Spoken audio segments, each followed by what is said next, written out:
I joined the police department because I wanted to chase drug dealers. I wanted to go bust into houses with people with guns. I wanted to do car chases. And I wanted to be that, I guess, I don't know, that cheesy thing you see on TV. Like, you're like, that looks like fun.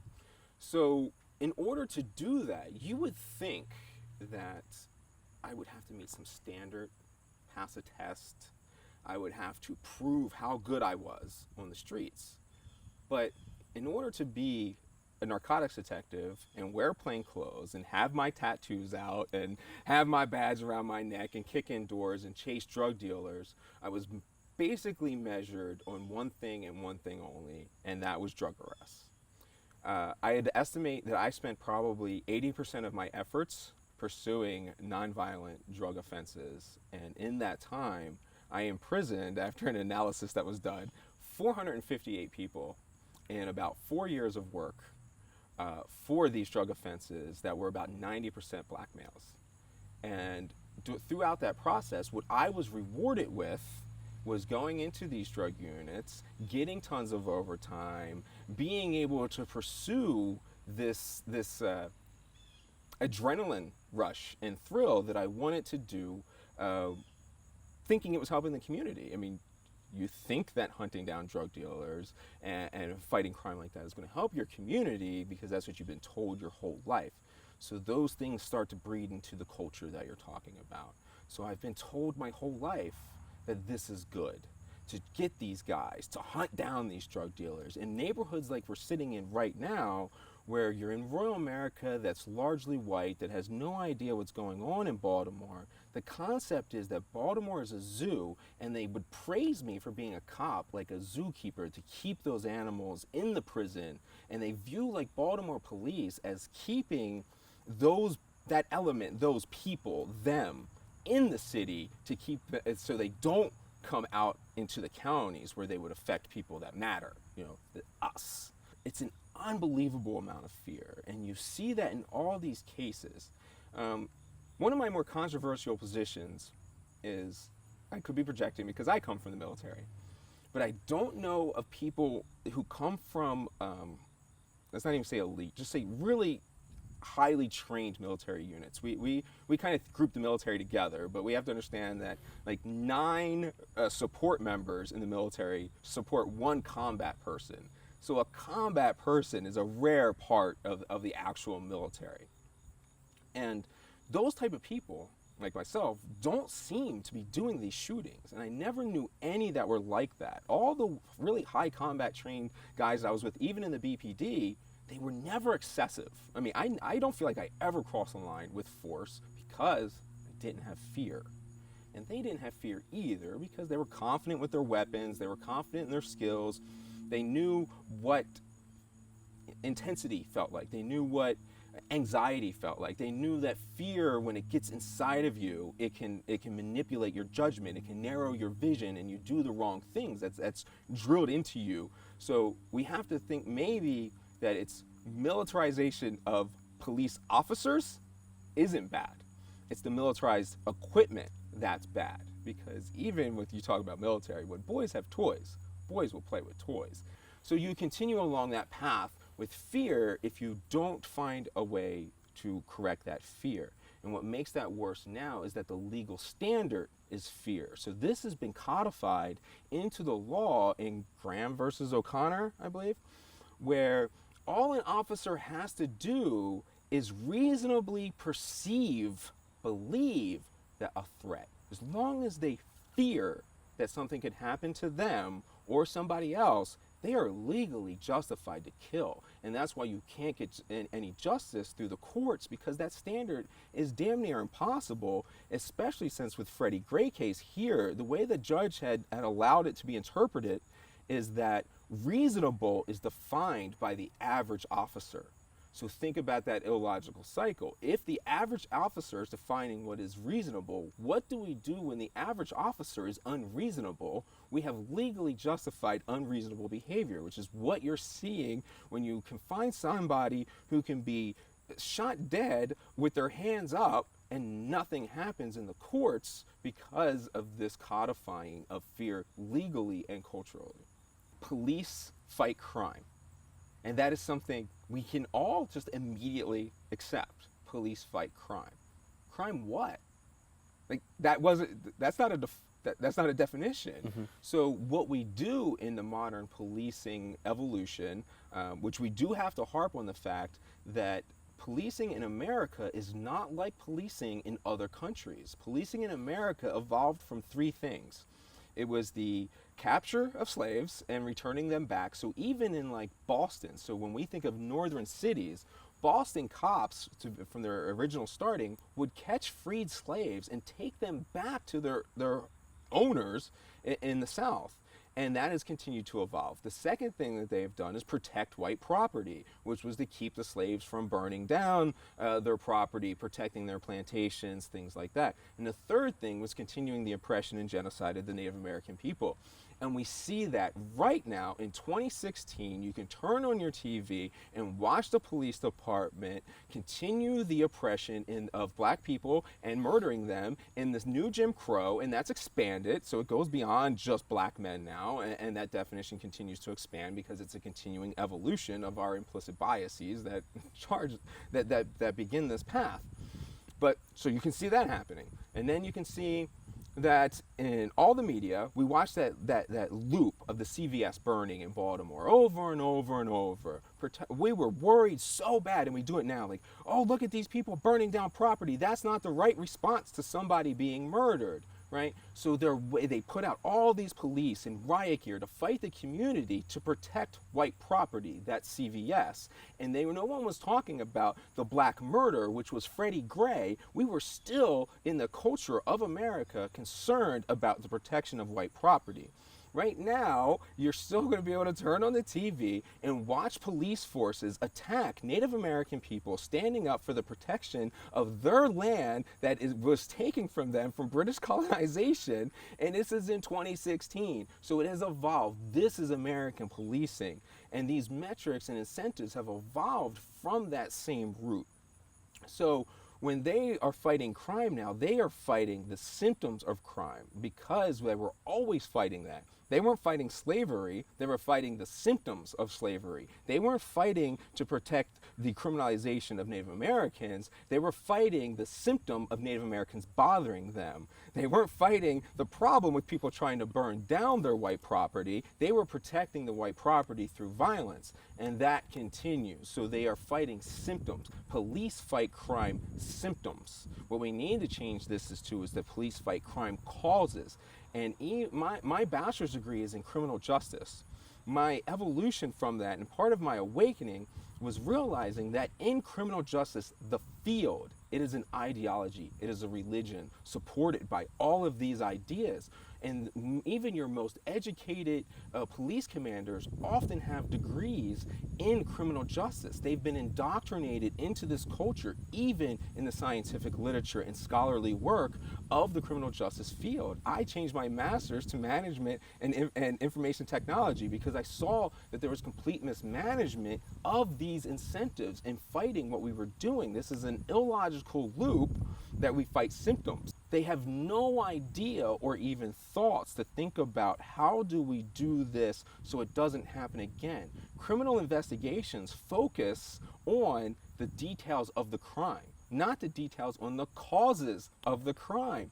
So one significant portion of any investigation would have to be, if Joe robs a bank, it's not all the details of how Joe robbed the bank, which is everything now. It has to be, why did Joe rob this bank? So we can create a situation that decreases the chance of Joe's robbing this bank in the future. That's how you protect society. Just like in the medicine where you have to do preventive medicine is by far the most cost-effective and reasonable thing we do. When you incentivize doctors to do preventive medicine, you increase the public health of the community. When you incentivize doctors to provide symptoms, then you increase all the abilities of pharmaceutical companies to make huge profits. And we're doing the exact same thing because policing, no matter which way you approach it, is a super powerful microcosm of our society.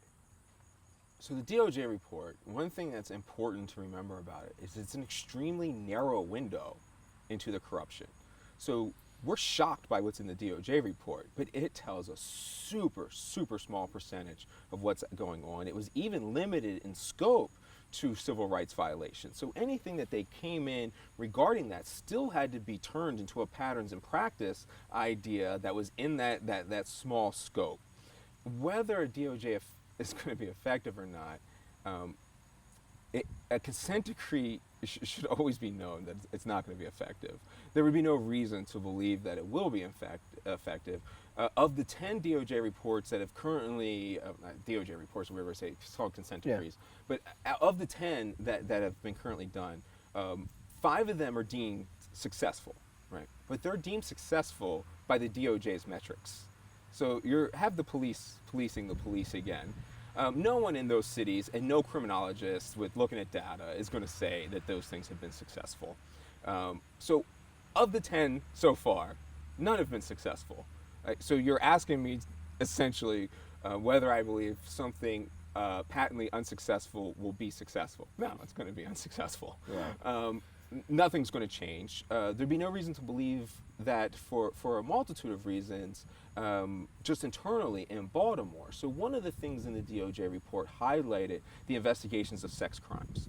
This thing was national news 5 and 10 years ago in Baltimore for how badly sex crimes were being investigated in Baltimore. And the DOJ comes in after all this attention, after all this reform, and finds absolutely nothing has changed. And they're calling sex crime victims whores jokingly back and forth. What will change? Nothing. Why does anyone have any reason to believe that anything will change? Because we haven't changed the essential underlying metrics and incentives that we were talking about before.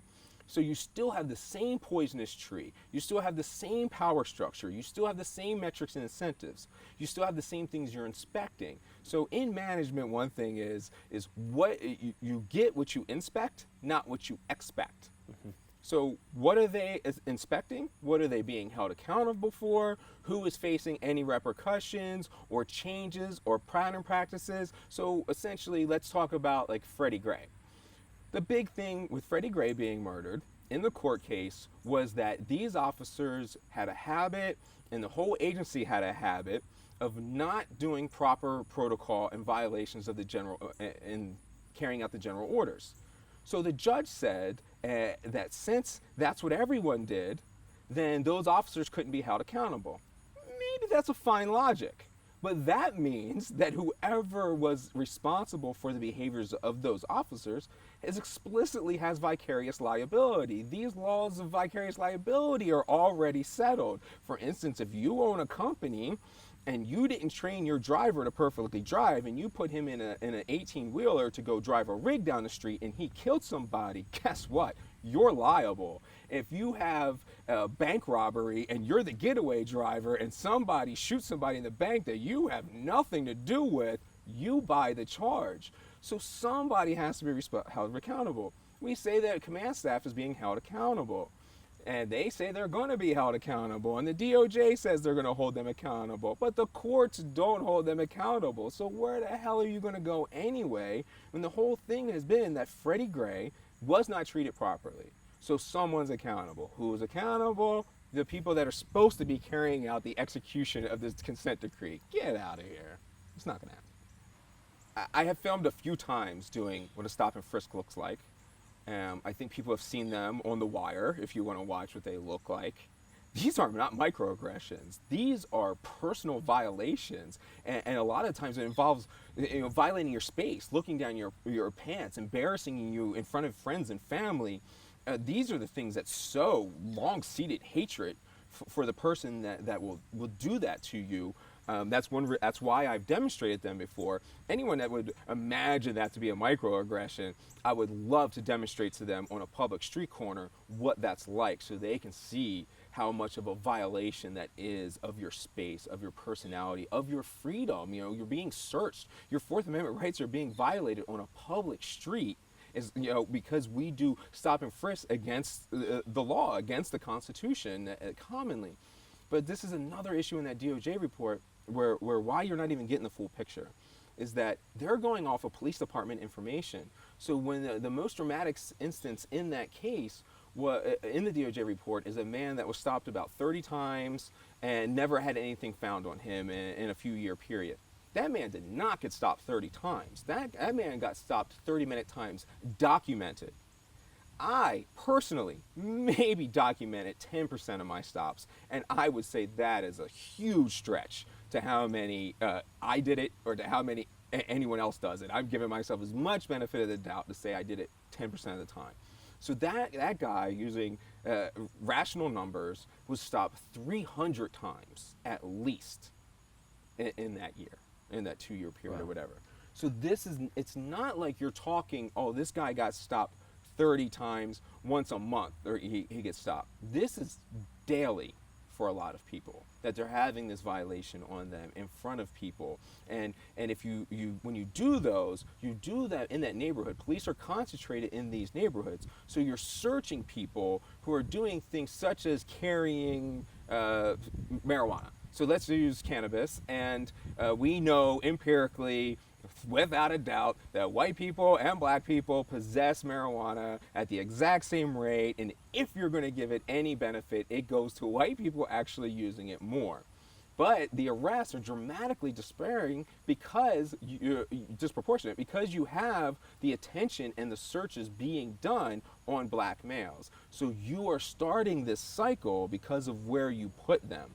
So you're violating them to begin with, and then when eventually you do find something, then your answer is to put them into a prison cell, and then they don't have a job, and you start this cycle going on where eventually you end up with a conviction, and then you're saying, where are the black fathers? And the DOJ report is telling you where the black fathers are. We're violating their civil rights and putting them into a prison cell. So these are the things that we have to take from these reports to understand that anything you see is so damn small compared to reality. We're talking about managing and leading human beings to achieve a goal. And in that goal, whether it's the union or it's a factory worker, they're all guided by these things. And the unions themselves now have come from that old police department that we were talking about, those same roots, to protect what they have garnered power in. So a union is about the power of the police collectively to gain things for themselves as workers.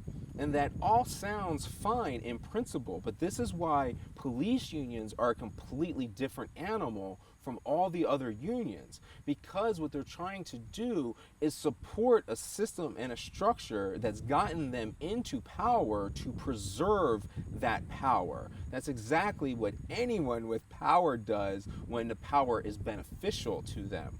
So in these roles in like a union, they get to influence things, they get on stage, they get to speak for all these police officers, and it usually leads to better jobs in the future. It's a political position. So it's all about protecting the power to get there. And in order to get there, they have, of course, created a good old boy network like any other power structure does.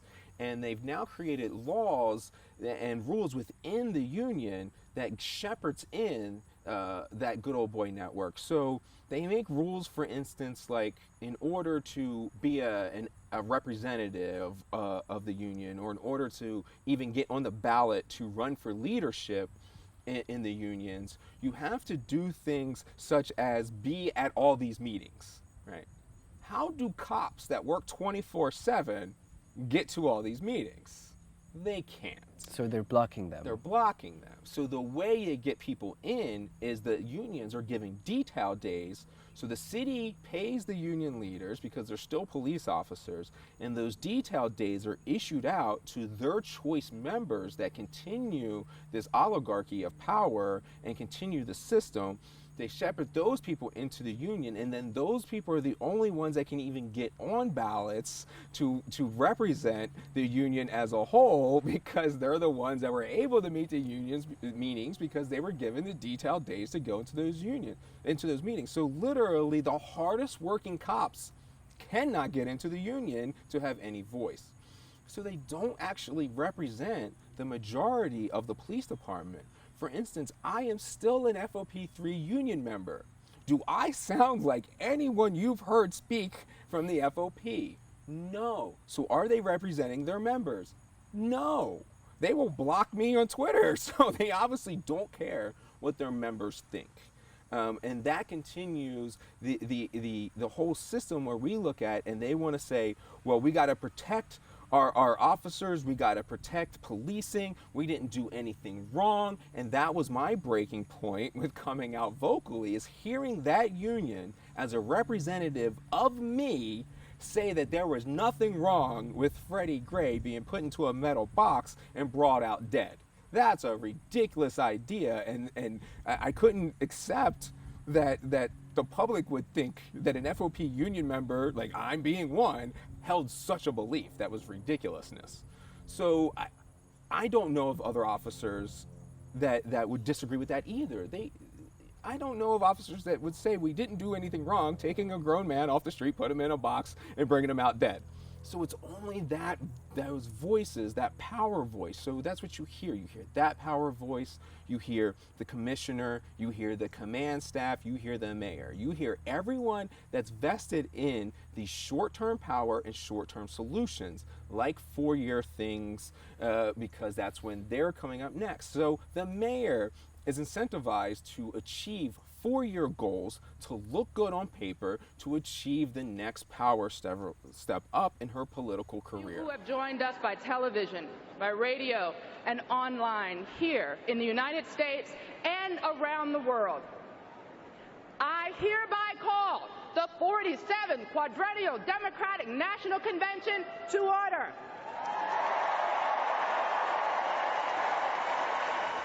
So that same thing is going to continue to happen. Why would they look at a public health issue that will have a long-term payoff?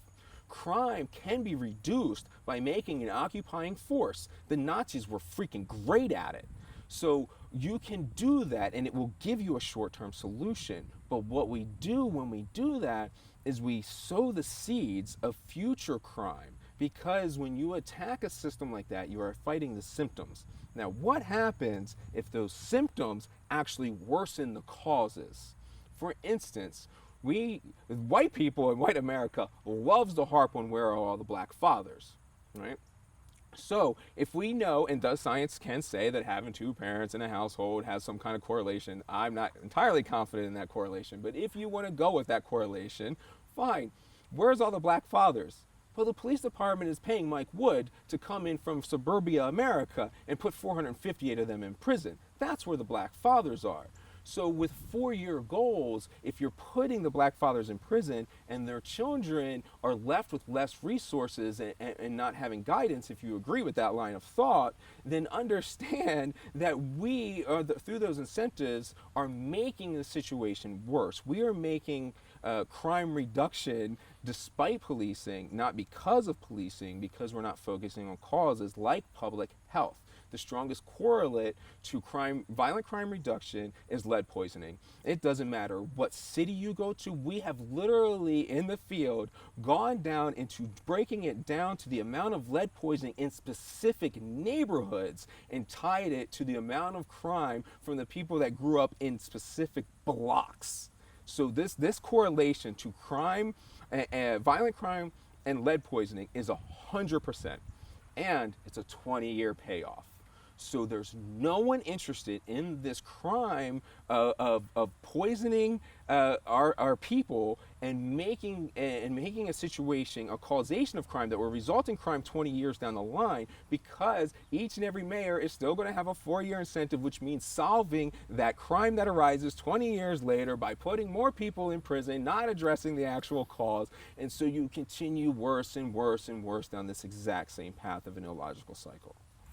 I've titled my model Civilian-Led Policing, and it's actually kind of a weird word for it because it should be called Community-Led Policing, but I just know that's going to get confused with community policing, which we still think works but is an absolute disaster because apparently no one knows how to implement it properly. And maybe that leads into why this system that I've developed is the way that it is, because when you're talking about what community policing is, as people commonly know it from the federal program, is again, it's cops telling you what they're going to do. So you are a stakeholder in what police do. You are the person that is paying the taxes. You are telling police that their services are needed. You're funding them. And yet someone that has nothing to do with you or your interests is telling you what the police will do and how you will be served. This is kind of akin to going into McDonald's and asking for a burger and they're like, sorry, Ronald said burgers aren't what you want. We've done some research and found out you would actually like this chef salad.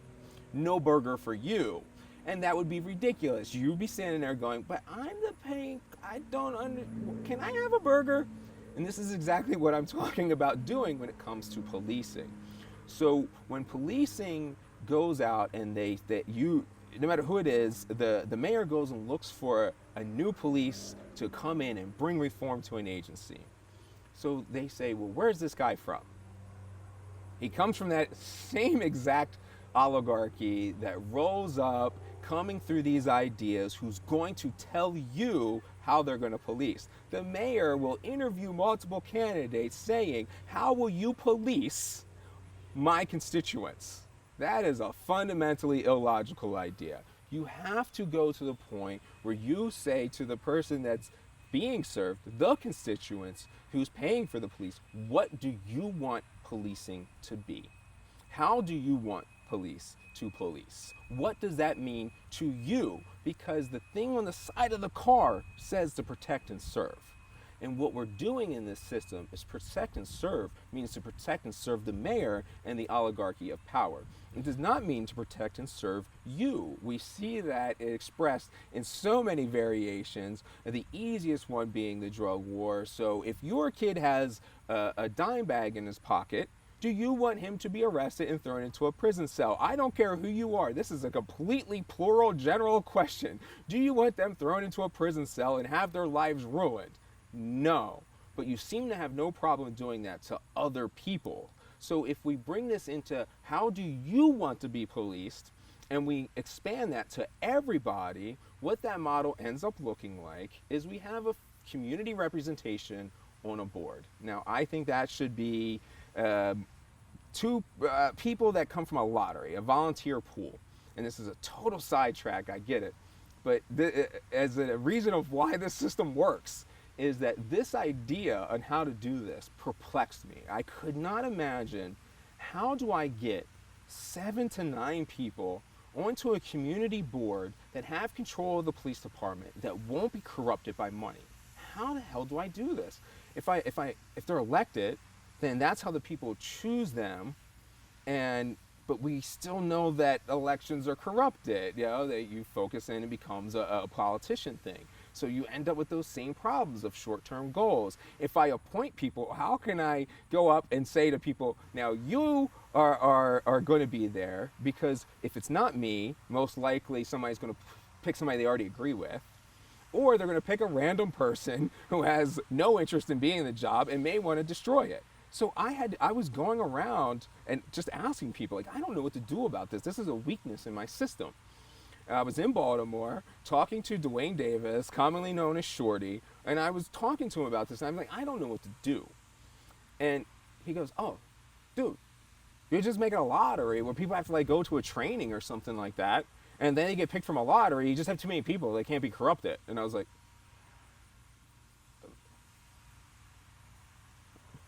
yeah, okay. No, you're right. That will totally work. And so this is what the system is. It is somebody like me in a managerial CEO relationship to a board, or maybe if a lot of people think about community oversight for misconduct, right? So again, you're only trying to regulate the repercussions of what somebody has told you that police will do. So that still doesn't make any sense.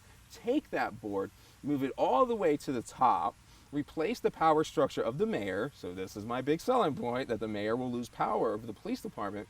But those people are in charge of the entire police department. And I sit here and I have this conversation just like we are right now. And I say, how do you want to be policed?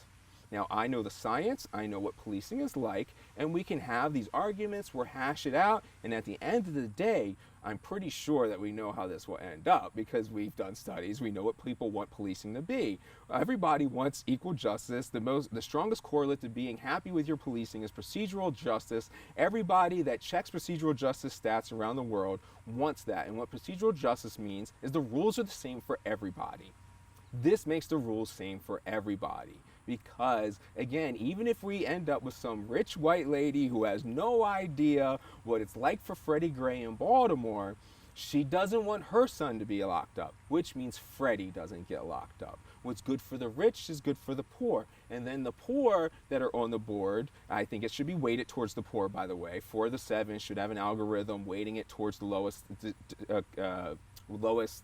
whether it's household value or whatever we can hash out, but the lowest income areas would be the majority of the board. Automatically, what's important for the poorest among us and the weakest among us will be important to the rest of us. And then we get into this bigger picture where it's a holistic perspective where rich people that might end up on the board and see what it's like, or they don't like the way policing is, they could say something like, I'm tired of all these poor people having say over the police department. Good. Let's figure out ways to make them not poor. And that's the way this system continues to feed it, because what we will do is we will look at those causes of crime that we discussed before. And those causes will be lead poisoning. We can finally fight lead poisoning if we have civilian-led policing, because we no longer have 4-year goals. We have endless goals of 50, 40, 100 years down the line. We can invest in things because you care about how your kid will be policed when he's an adult, and you care about what you leave behind to him.